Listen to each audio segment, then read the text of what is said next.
Como uma rede de liderança feminina está combatendo a desigualdade de gênero no meio jurídico? Olá, eu sou Leandro Ramos e esse é o Juridicast, o seu podcast de marketing jurídico. Combater o machismo estrutural no direito é um desafio complexo e urgente, mas diversas iniciativas encabeçadas por advogadas e outras profissionais estão conquistando grandes avanços para a igualdade de gênero. Para discutir esse tema, tenho a honra de receber uma das advogadas mais admiradas do Brasil, a Leonor Cordovil, que é sócia do Greenberg Cordovil Advogados e também uma das fundadoras da rede Women in Antitrust. Leonor, é um prazer recebê-la aqui no Juridicast. Leandro, o prazer é enorme e todo meu, muito obrigada pela lembrança aí do meu nome e pela oportunidade também de conversar um pouquinho sobre a Rede UIA e sobre essas iniciativas no mundo do direito, né, no mundo jurídico feminino. Legal, Leonor. E para a gente dar início à entrevista, você poderia nos explicar por que a construção de redes profissionais voltadas para as mulheres é tão importante? Leandro, existe uma falsa impressão, né, ou talvez um falso positivo, ou digamos talvez um falso positivo, na verdade, de que no mundo jurídico hoje as mulheres dominam ou elas têm um protagonismo, elas exercem um protagonismo, né? Eu já escutei isso muito, eu acho que desde que eu me formei em Direito, a minha turma foi a primeira da minha faculdade que tinha pela primeira vez em 100 anos mais mulheres do que homens, né? Então, desde aquela época já se dizia, não, as mulheres são muito mais do que os homens e as mulheres não precisam, no mundo jurídico, as mulheres não precisam de nenhum tipo de rede, de grupo, de apoio, de nada disso, porque elas já têm esse protagonismo, né? Doce ilusão, né? Na verdade, o que a gente vê infelizmente, né, quer dizer, eu já tenho aí 20 anos de formada, e o que a gente vê hoje é que ainda existe uma necessidade de união de forças para combater algumas ideias que são quase subliminares, né, ou que estão ali quase bem escondidas nas cabeças, né, dos advogados, ou dos clientes, ou das pessoas, ou das empresas, que são quase vieses inconscientes que a gente chama, né, e esses vieses fazem com que as pessoas acabem, de alguma forma, trazendo essa desigualdade à tona quando a gente está falando no mundo jurídico, né? Então, antigamente, as mulheres elas não eram tão unidas e você via muito relato, né? Você sempre ouvia, ou você não ouvia, talvez, muito relatos de discriminação, de pontos, quer dizer, desde a mulher não pode entrar nos tribunais superiores usando calça, né? Ou aquela mulher estava com determinado decote numa determinada audiência, ou aquela mulher se portou de uma forma errada, ou porque, enfim, existe ali um viés que diz que você tem que se portar de alguma forma, enfim, uma liturgia qualquer, né? Antigamente eram essas discussões ali quase bobas, né, se a gente for pensar, mas que traziam essas ideias de que talvez existisse alguma superioridade, né? Hoje eu acho que com o desenvolvimento dessas redes e esse agrupamento, né, essa solidariedade ou essa sororidade aí entre as mulheres, eu acho que esses assuntos, eles deixaram de ser assuntos escondidos, tá? Que só se comentava, mas não se discutia. Perfeito. E hoje em dia são assuntos que todo mundo fala, que todo mundo quer falar, que todo mundo quer contestar, que todo mundo quer perguntar. Então eu acho que essas redes têm um papel muito grande, né, nas suas respectivas áreas, e eu acho que o principal papel é despertar a discussão. A gente ainda não quer corrigir, tá? Eu acho que corrigir é ainda muito ambicioso, né? É óbvio que a gente quer, mas eu acho que ainda é uma ambição. A gente quer principalmente poder debater, poder falar sobre um tema que é tão escondido. Legal. E, Leonor, a gente vê um avanço, né, sobretudo dessa discussão na iniciativa privada, em empresas e escritórios. E a pergunta que eu tenho é, basta essa discussão só estar no meio privado, mas também como é que isso fica nos tribunais superiores, órgãos regulatórios, enfim, no sistema judiciário? Olha só, vou te contar uma história que é curiosa. Né? Na nossa área de direito da concorrência, a gente trabalha com o poder judiciário, mas a gente trabalha muito com o poder administrativo, né, com as autoridades lá em Brasília, aí principalmente com o CAD. Quando a gente criou a rede, a gente achava, tá? E aí eu tô falando das fundadoras, né? Que foi, no caso, a Amanda Taide, a Juliana Domingues e eu. A gente tinha a sincera impressão de que os maiores problemas relacionados a gênero estavam nos escritórios. Perfeito. Tá? No máximo na academia. E aí a gente resolveu conduzir alguns estudos de representatividade, a gente rodou alguns questionários, a gente conversou com muita gente, né? Isso lá no início, lá em 2017, tá? Qual não foi a nossa surpresa quando a gente descobriu que, na verdade, o problema, a maior necessidade de debate estava no próprio órgão né, no próprio CAD, tá? No próprio Poder Judiciário. Claro que na academia, nas universidades, existe também essa discussão e esse problema, né? Quer dizer, claro que a gente tem uma disparidade, uma desigualdade de gênero bastante acentuada, no privado também, mas onde ela se tornava mais visível para a gente quando a gente começou e ainda hoje, tá? No próprio CAD ou no próprio Poder Judiciário. Então, a gente acabou naquela época mudando um pouco, né, do nosso foco inicial para dizer, olha, vamos tentar também atacar a área pública, né, de alguma forma, ou seja, vamos tentar trazer também o debate para o CAD. E a gente começou ali a agir de uma forma curiosa. Primeiro começou a incomodar com o debate, com os vários eventos, a gente trazia artigos, trazia a necessidade de se publicar, a necessidade de discutir o assunto, né, e de repente a gente foi entrando devagarzinho ali, mineiramente, como eu diria, né, até que, de repente, a gente despertou o interesse, né, do debate para os próprios decisores, né, no CAD, para os próprios conselheiros. O presidente do CAD sempre foi uma pessoa, sempre foram, né, a gente teve aí uma pessoa durante todo esse período, e agora a gente tem um segundo presidente, mas vou falar mais do primeiro, que foi a pessoa que realmente nos abraçou desde o nosso início, né. Ele sempre foi uma pessoa que sempre divulgou a rede, sempre quis discutir e trazer o debate para dentro do CAD, porque se percebeu que também não era uma coisa que lá não existia, sabe? Óbvio que nos cargos de direção hoje, tá, no Poder Administrativo, a gente tem um problema que ainda são as nomeações. Perfeito. Então não depende, obviamente, de um presidente do CAD, né? Por exemplo, no cargo de conselheiro. O cargo de conselheiro ele é escolhido por ministérios, né? Por ministros, pelo presidente da República. Então não depende ali do próprio CAD a decisão de quem vai ser um conselheiro. Mas você tem cargos ali dentro, por exemplo, os cargos de coordenação, sobretudo na superintendência geral, tá? Que são cargos que você não tem, né? E aí foi um pouco a nossa descoberta, né? Em vários momentos você não tem a igualdade desejada. Você tem ainda poucas mulheres, por mais que você tenha muitas mulheres trabalhando hoje em órgãos públicos, você não tem muitas mulheres em liderança de órgãos, tá? Então, exatamente por esse motivo, a gente concluiu e falou, bom, ao contrário do que a gente pensava, o problema não está no privado, está também no privado, mas o problema também está no órgão público. Interessante. E no órgão público você já relatou aqui como é que foi, né, o desenrolar aí dessa história. E na iniciativa privada, você conseguiu observar evoluções? Sim, tá? E eu acho que principalmente evolução na possibilidade de debater o assunto, tá? E de tornar o assunto incômodo, tá? Isso é muito visível. Então, por exemplo, a gente vê hoje, a nossa área, enfim, é uma área ainda muito pequena, né? Muito, que você tem relativamente poucos escritórios, né, que trabalham, mas ainda tem um grande número, já tem um grande número de profissionais. E a gente, enfim, acaba conhecendo, parece uma cidade pequena, todo mundo conhece todo mundo, né? E a gente vê, assim, nas nossas discussões de debate de institutos, nos nossos eventos, tá? As pessoas começando a ficar incomodadas. Esse painel só tem homem, tá? O CAD promoveu um evento que ali você está priorizando homens.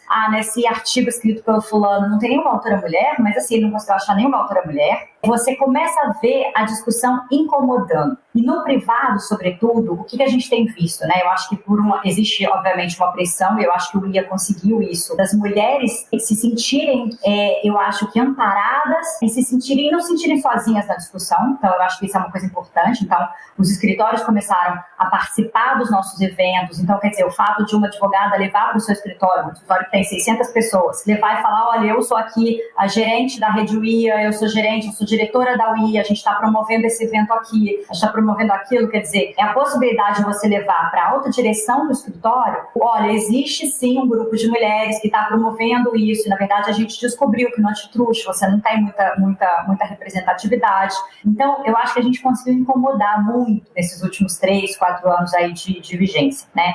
Os escritórios, ao menos, é o que a gente brinca, ao menos vergonha a gente levou, sabe? Aquele escritório que às vezes tem poucas mulheres ou que tem poucas sócias na nossa área, por exemplo, tá? Eu acho que ao menos bem envergonhados eles andam, sabe? Eu acho que essa é uma, talvez, das várias outras vitórias, né?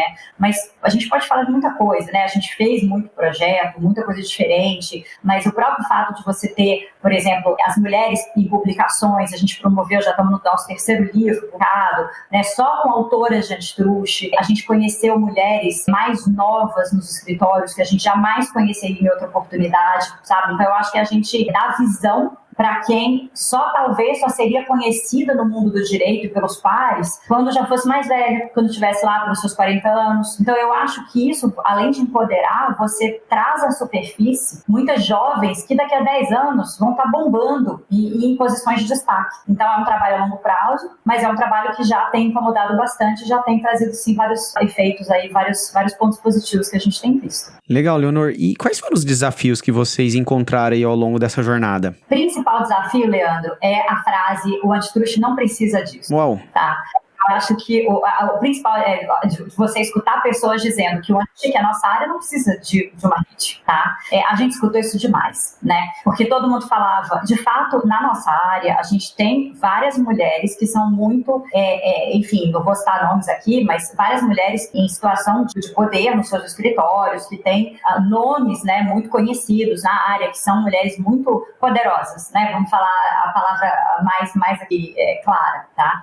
Mas isso não significa que nós sejamos a maioria ou que nós tenhamos essa posição de destaque, tá? Ou que a gente seja, não é nem que a gente quer posição de destaque, mas que existe uma igualdade de tratamento. E é curioso isso. Então, várias pessoas disseram, quando a gente lançou a rede, a gente escutou o tempo inteiro: um antitruste, isso é bobagem, um antitruste é tudo igual, veja o fulana, veja não sei quem, olha o sucesso que ela faz, então não precisa disso. Então muitos escritórios no início, sobretudo os escritórios, eu acho que isso veio mais de escritório, curiosamente, no início estavam desconfiados, não vão patrocinar evento, não vão bancar iniciativa, tá? Eu acho que esse foi um dos principais desafios que a gente enfrentou. A própria cegueira, vamos falar dessa forma. Hoje eu posso dizer que isso não existe mais, porque eu acho que esses escritórios chegaram à conclusão de que seria feio falar que não precisa. Então, eu acho que hoje é uma causa aí abraçada por todo mundo. Mas, em termos de grande dificuldade, essa eu acho que certamente a cegueira foi a principal. E, Leonor, ao longo desses anos, vocês acabaram consolidando, né, a Rede UIA. E, na sua opinião, quais foram os fatores que colaboraram para esse crescimento da organização?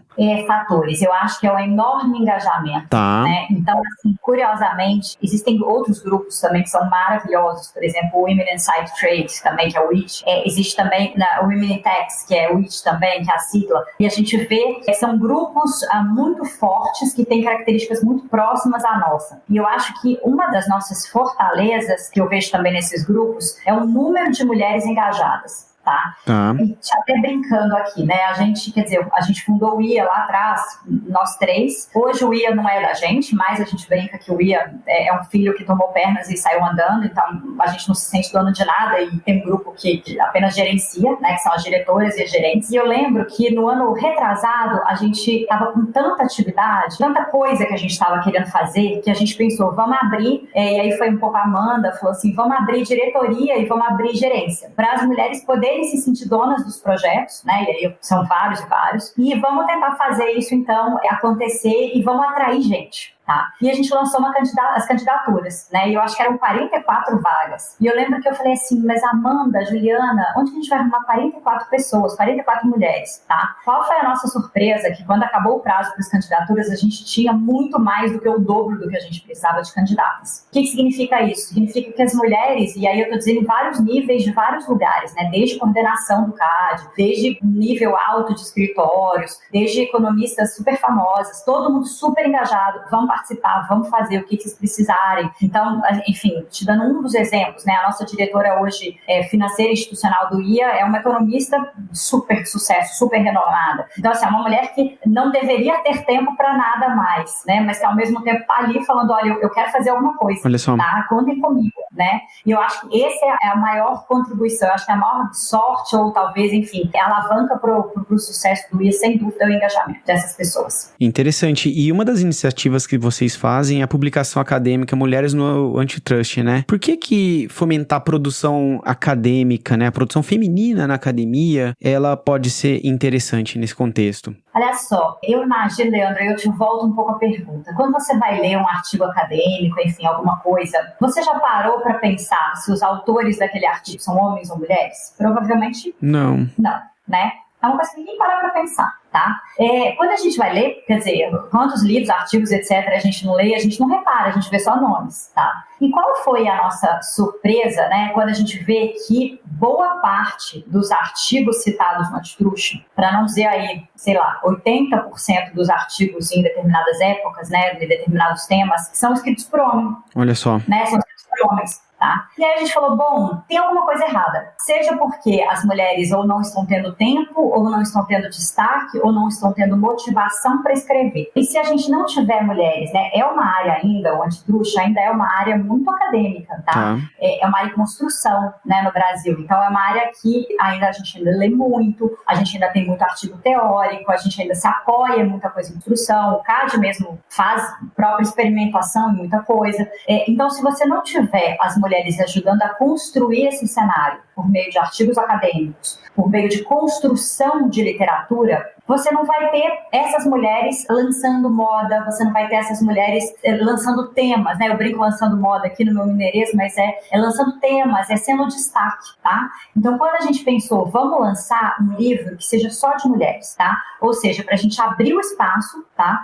A gente fomentar essas meninas a escreverem, né? A pararem ali nos escritórios. Então, hoje eu vejo muito, assim, os escritórios, quando a gente lança a chamada do livro, muitos escritórios ali botam um e-mail para todo mundo falando, pessoal, vamos escrever, tem que escrever, a gente tem que ter um artigo do nosso escritório, das mulheres e tal, o que é muito bacana. Então, quer dizer, se não fosse essa iniciativa, talvez a gente continuasse ali na mesma ideia de 80% dos artigos são escritos por homens, o que significa que os homens são mais predominantes na academia, o que significa que os homens são mais famosos na área, o que significa que os homens vão mais pro CAD, o que significa que os homens são mais nos escritórios. Ou seja, é um círculo, né, que se alimenta ali. Então, uma das formas da gente cortar isso era exatamente promover artigos acadêmicos escritos por mulheres. Muito legal. E você poderia nos apresentar outras iniciativas do IA, como o projeto de mentoria e a competição de direito concorrencial? Olha, são muitos projetos. Tá. Eu acho que eu seria, talvez, indelicada de falar ou de mencionar, então por isso eu faço esse disclaimer aqui inicial para falar que são vários. A gente tem o IA Talks, a gente tem no IA Scholar, a gente tem vários projetos muito bacanas aí em diferentes estágios, tá?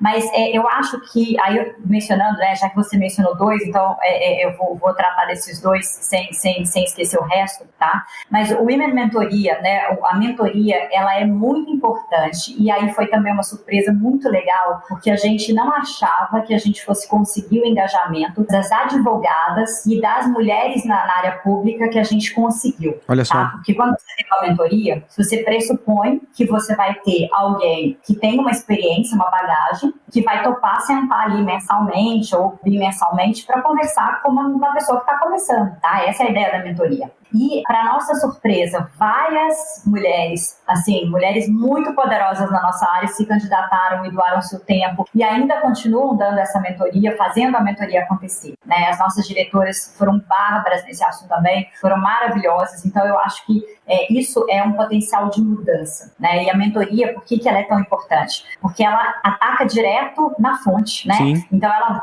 vai ali na candidata, na mentorada, ela conversa com a candidata, ela tenta discutir temas. Então, quer dizer, se você tem ali um determinado tema, eu tenho no meu escritório, eu acho que eu quero captar mais cliente, tá? E aí você tem uma troca de ideias com alguém que é muito mais experiente que você, né? E que é da sua área, tá? E que vai te contar segredos para captação de cliente, tá? Ou seja, eu acho que é a forma, talvez, uma das formas mais eficientes de você ir direto na raiz do problema e ajudar diretamente alguém a crescer, tá? Eu acho que esse é o projeto da mentoria e é um projeto muito legal, que deu muito certo. E vamos falar da competição. A competição foi outro projeto que a gente adiou por causa da pandemia, mas que ano passado a gente decidiu definitivamente não adiar mais. Era um projeto que nasceu ali muito cândidozinho, muito pequenininho e que foi realmente um sucesso, foi animadíssimo, foi super elogiado, tá? E aí eu tenho que dizer exatamente, né? Eu brinco que eu tenho que dizer, é um projeto que surgiu de um bate-papo ali, de uma conversa, principalmente da Amanda, que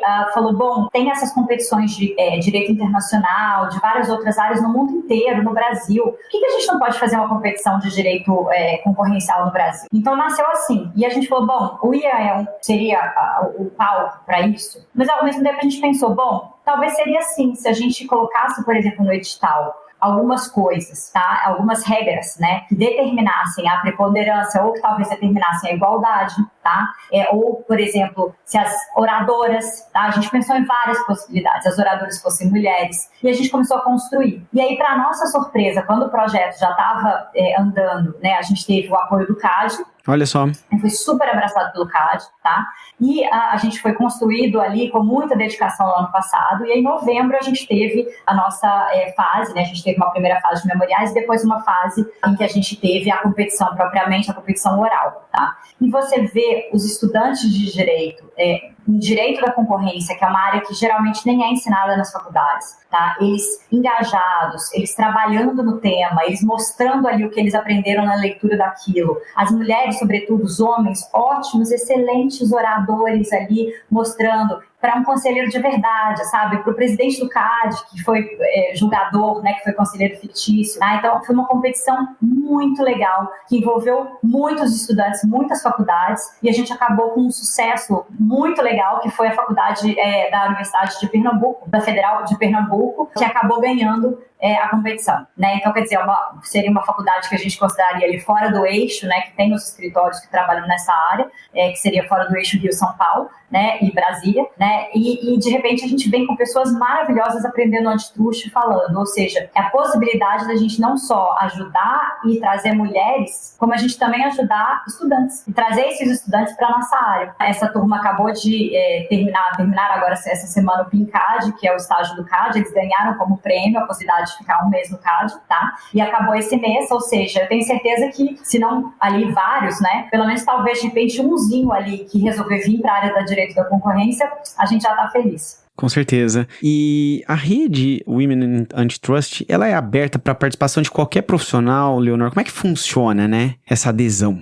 A rede, ela é sim, tá? Obviamente, para participar da rede diretamente são as mulheres. Perfeito. Né? Então, assim, a gente tem, como é que funciona hoje, tá? A gente tem as nossas redes sociais, então a gente tem o LinkedIn, que é muito ativo, o Instagram, o Facebook também, mas menos um pouquinho. O que a gente tem hoje é um WhatsApp, tá? Que já está super lotado, a gente queria ter um Telegram, que vale aí muito mais em número de usuários do que o WhatsApp, mas a gente troca ideias ali diárias, tá? Então a gente tem um grupão, mas mais do que esse grupão, eu acho que é a possibilidade da gente trocar ideias por e-mail, em projetos, em eventos, se encontrar, enfim, tá sempre essa contribuição aí de parte a parte. Mas hoje em dia qualquer pessoa qualquer mulher pode participar. Basicamente o que a gente vê é alguém com interesse, né, no direito da concorrência, né? Então, quer dizer, tendo interesse, estudando, de alguma forma trabalhando, ou enfim, tendo algum tipo de vontade, né, de estar junto com a gente, de trabalhar, de batalhar. Então a gente tem a rede, a gente não necessariamente precisa ser uma gerente, uma diretora, mas o simples fato de poder participar das discussões é muito bem-vindo, tá? Então é uma rede totalmente aberta e a gente quer, obviamente, que o nosso universo de concorrência, como eu brinquei, é muito pequeno, tá? Então a gente não pretende ser uma rede de mais de 1.000 pessoas, porque não vai ter 1.000 pessoas no Antitruste, mas já tem bastante gente, a gente fica muito feliz. E Leonor, na sua opinião, atualmente quais são os principais obstáculos e desafios, né, para ampliarmos a representação feminina em cargos de liderança no meio jurídico como um todo, né? Não só na área de antitrust, mas em todas as outras áreas do direito, né? Maiores obstáculos, eu vou usar o que eu disse no início, né, na sua primeira pergunta. Eu acho que o grande obstáculo, tá? Acho que é uma mistura de tudo que eu falei aqui, mas o primeiro grande é o reconhecimento, tá? Eu acho que as pessoas não reconhecerem que existe um problema, tá? Eu acho que essa é a primeira coisa. Porque quando vou falar por um escritório, quando o escritório ele tem um grande número de homens ali na liderança, nos sócios, ditando, ele não percebe que ele pode ter uma diversidade de ideias. Ele está refratário, ele está fechado, na minha opinião, a essa diversificação. Isso não funciona só para mulheres, isso funciona para várias outras discussões. Então, para vários outros pontos, desde negros, deficientes, enfim, LGBT, qualquer coisa é da mesma forma. Significa que você está fechado. Tá? Isso eu acho que esse é o primeiro obstáculo. Então, a partir do momento que você reconhece que existe um problema, você já fez 50% do que você já deveria fazer, tá? Mas eu acho que outro obstáculo também, depois do reconhecimento, é a falta de medidas afirmativas. É engraçado porque eu, particularmente, lutei muito contra isso, sabe? No passado, né? Eu era muito contrária a qualquer tipo de coisa que se assemelhasse a uma cota. Olha só. E falava, não, cota não funciona, cota é uma promoção sem precisar, cota é uma promoção sem ter mérito, enfim, sempre foi muito crítica. E quando a gente vê hoje que alguns escritórios, por exemplo, têm ali por meta, a gente vai alcançar daqui a 3 anos 50% de mulheres no comando. tá? Eu acho que é uma afirmação, é uma medida proativa ali, uma medida que algo está sendo feito, tá? Então eu acho que esse é uma outra coisa que geralmente eu vejo, que eu era muito contrária, como eu disse, mas que hoje eu tenho visto sendo bastante sucedido, né?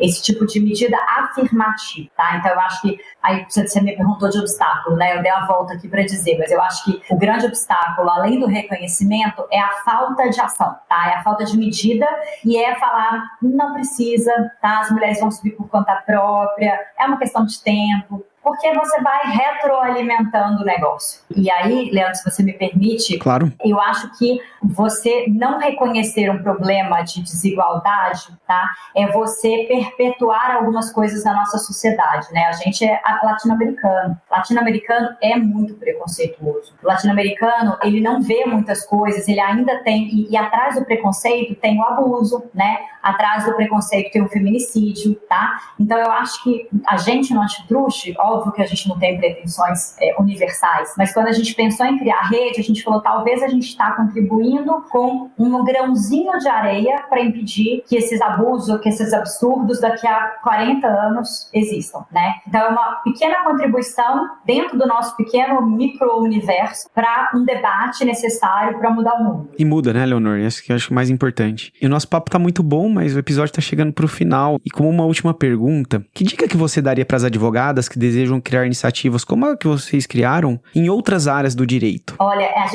eu já fui consultada, tá? Chamada por colegas de outras áreas que falaram, Leonor, eu vi que vocês criaram, como é que você criou, me conta tudo. E uma delas, não vou mencionar aqui, mas é uma rede super bem sucedida hoje, que eu tive o carinho de participar da formação e de ajudar. Não é nada a ver com a minha área de trabalho, mas de poder dar dica, tá? Eu acho que a primeira coisa, né, é uma organização, tá? E como eu falei, um dos grandes motores, eu acho, da nossa rede é o engajamento das mulheres. São as diretoras, são as gerentes que fazem. E eu acho que esse é um primeiro, tá? A primeira tarefa é a união mesmo dos esforços. Uma andorinha não faz verão, sabe? Eu acho que é por aí. Então, é essa organização, né? Você achar parcerias, achar gente legal que queira dedicar, tá? Porque eu acho que o mundo tá muito doido, as pessoas estão com muita coisa para fazer, as pessoas têm muitas coisas, muito interesse, sobra pouco tempo porque a gente gosta. Mas tem gente que ainda arruma um tempinho, sim, sabe? Eu acho que é achar essas pessoas certas, né? Então, eu acho que essa é uma primeira dica. E a segunda dica, eu acho que é não ter medo de levar essa discussão. Porque várias vezes eu vi, mas você vai conversar no CAD, mas é o seu julgador no processo, como é que você vai chegar para ele e vai falar que lá não tem ninguém no cargo de direção, que não tem conselheira? Conselheira é um problema mais político, mas como é que você vai falar que não tem coordenadores? Como é que você vai levar esse tema? E é um pouco ter coragem, sabe? Para fazer um podcast em que você fala isso abertamente, sabe? Para fazer um evento em que você fala isso no microfone, tá faltando, tá? Ou simplesmente, dependendo, se você não quer ser tão clara, né? Algumas áreas do direito são realmente muito difíceis, tá? Você promove só a discussão. Já repararam que 80% dos artigos são de homens? Tá? Já repararam que? Eu acho que isso já é muito. Mas eu acho que de dicas, né, seriam essas as principais. Quer dizer, achar boas parcerias, ter coragem de enfrentar, não ter medo e dedicar. Eu acho que é por aí. Muito bom, Leonor. Foi uma honra conversar com você e saber a fundo sobre a sua iniciativa. E parabéns, né? Eu acho que antes de mais nada, parabéns pela iniciativa, pela coragem e por compartilhar toda essa experiência aqui com a gente. Muito obrigada mais uma vez. Como eu disse, a rede não é minha mais, ela já é um filho que nasceu, já está super com pernas próprias, mas a gente fica muito feliz e com a oportunidade sempre de falar sobre o nosso sonho aí que se tornou realidade. Muito obrigado. Gostou desse podcast? Então compartilhe o episódio nas redes sociais e acompanhe o Juridicast, produzido pela agência Javali, especialista em marketing jurídico. Um grande abraço e até a próxima quarta-feira, às 7 da manhã.